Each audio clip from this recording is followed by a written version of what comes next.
বিসমিল্লাহির রহমানির রহিম। আসসালামু আলাইকুম। আজকে বাসায় দুপুরে রান্না হতে যাচ্ছে রুই মাছের ঝোল। তো রান্নার জন্য রুই মাছ খুব ভালো মতো কেটে লবণ দিয়ে ভালো করে ধুয়ে নেওয়া হয়েছে। মনে রাখতে হবে মাংসের থেকে মাছ একটু বেশিবার ধুয়ে নিতে হয়। এবং মাছ রান্নার জন্য পেঁয়াজ কেটে রাখা আছে, টমেটো, লবণ ও সামান্য পানি দিয়ে ভাপিয়ে নেওয়া হচ্ছে। অন্যদিকে বাটা ও গুঁড়া মশলা রেডি করে নিতে হবে। যেহেতু 2 কেজি মাছ এবং 2 কেজি মাছে 2টা মাছ উঠেছিল, সেই হিসেবে আদা রসুন বাটা, জিরা গুঁড়া, ধনিয়া গুঁড়া সামান্য, হলুদের গুঁড়া, লাল মরিচের গুঁড়া। এক্ষেত্রে ঝালটা একটু বুঝে দিতে হবে, কারণ কিছু কাঁচামরিচ ছেঁচা এই রান্নায় ব্যবহার হবে এবং সবশেষে গোলমরিচের গুঁড়াও একটু এই রান্নায় ব্যবহার হবে। কাঁচামরিচ সামান্য লবণ দিয়ে ছেঁচে নেওয়া হচ্ছে।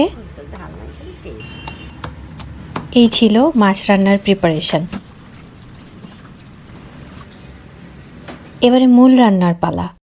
কড়াই গরম করে তাতে সানফ্লাওয়ার অয়েল এবং সরিষার তেল নেওয়া হলো। এবার তেলে বেশ খানিকটা পেঁয়াজ কুচি দিয়ে 5 থেকে 6 মিনিট ভেজে নিতে হবে। পেঁয়াজ কিন্তু একেবারে বেরেস্তা করা যাবে না।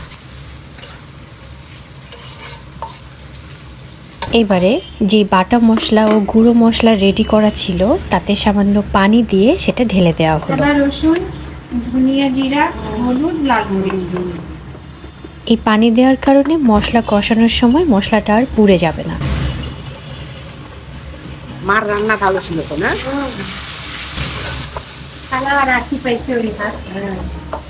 আখির রান্না ওরকম হয় না? আখির রান্না একদম খালামণির মতো না। আরো মানে যখন কোনো রান্না ওর ইয়ে হয় নতুন, তখন ও খালার কাছে শুনে নেয়। খালা নানির কাছে বেশি ছিল, রান্নার কাছে বেশি ছিল, খালার রান্নার ন্যাকটা নানির। এখন মশলা মোটামুটি 3 মিনিট কষিয়ে নিতে হবে সামান্য পানি দিয়ে দিয়ে। কষানো মশলায় এখন চলে গেল ছেঁচে রাখা কাঁচামরিচ এবং লবণ দিয়ে ভেপে রাখা টমেটো। এখন টমেটো সহ মশলা আরও 3 মিনিট কষিয়ে নেওয়া হবে। তার মানে পেঁয়াজ সহ মশলা প্রায় 6 থেকে 7 মিনিট কষিয়ে নিতে হবে। এবারে টমেটো সহ কষানো মশলায় মাছ ঢেলে দিয়ে তাতে মাছ অনুপাতে লবণ দিয়ে 2 মিনিট ভুনে নিতে হবে।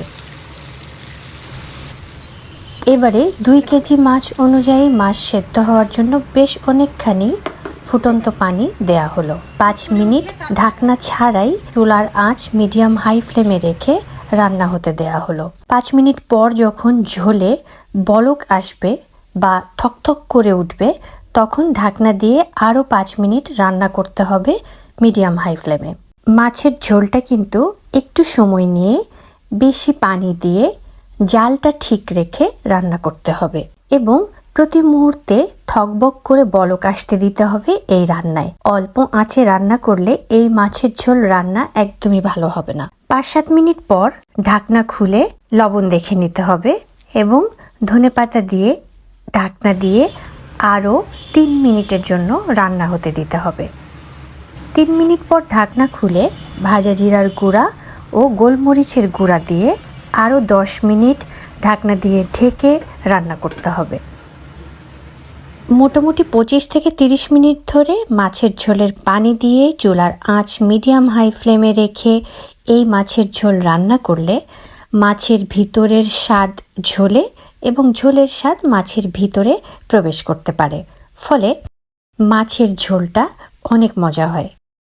সো এবার ফাইনালি লবণ দেখে নেওয়ার পালা এবং লবণ দেখে স্বাদ অনুযায়ী এখানে সামান্য লবণ অ্যাড করা হলো, ঝোলের লবণটা আর কি। এবং 10 মিনিট পর চুলা বন্ধ করে দেয়া হলো। ব্যাস তৈরি হয়ে গেল শীতকালীন টমেটো ও ধনিয়া পাতার ফ্লেভারে রুই মাছের ঝোল। তাজা মাছ হলে মাছ না ভেজে এভাবে মাছের ঝোলের স্বাদটা একেবারেই খেতে অন্যরকম লাগে। তো এই ছিল আমার আজকের ভিডিও। শীতে সবাই যেন আমরা বেশি বেশি মাছ এবং শীতকালীন সবজি খেতে পারি, এই প্রার্থনাই করছি। নিশ্চয়ই সবাই সবার অবস্থান থেকে ভালো আছেন। সবার জন্য রইল শুভকামনা। সকলকে অসংখ্য ধন্যবাদ।